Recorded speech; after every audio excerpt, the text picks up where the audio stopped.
There are several things to unlearn about charge moves going from 10th edition into 11th edition of Warhammer 40,000.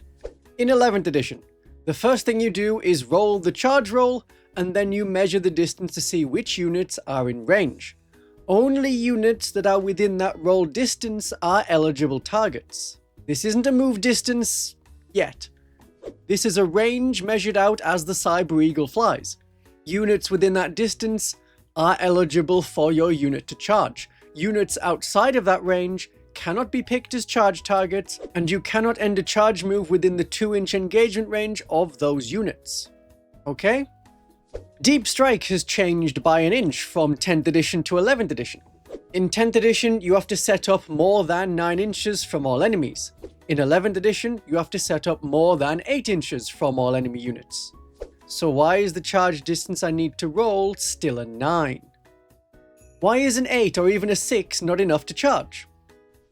In 11th edition, there is that first step. You've rolled 2 dice, and the 2 dice you roll has to reach the enemy unit you want to charge.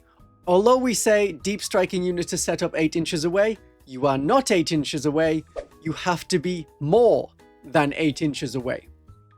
More than 8 and within 8 are mutually exclusive. You cannot be both. So think of it as being 8.1 inches away. The charge target has to be within the number of inches that you rolled.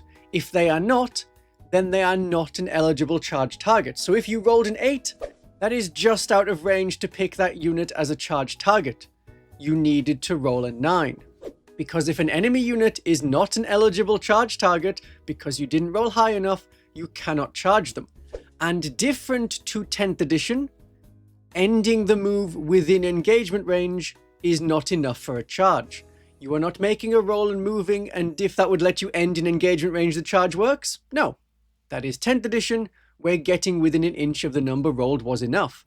The dice you rolled in 11th edition charge is first to determine which units are within the range and eligible to charge. If they're not within that radius, then for any charge move you make with your unit, you cannot end within an engagement range of a unit that was not a charge target. And you cannot pick a unit as a charge target if it was not within that radius you rolled. You don't get to move the distance rolled and then fight whoever you end up in engagement range of. Nope.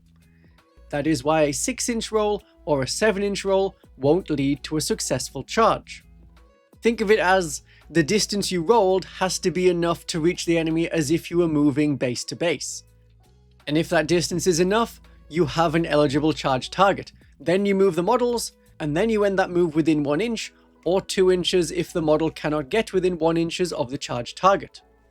What you can do, if there was an enemy 10 inches away and you roll that coveted 9, is to charge a nearby enemy unit, an eligible charge target that is within 9 inches.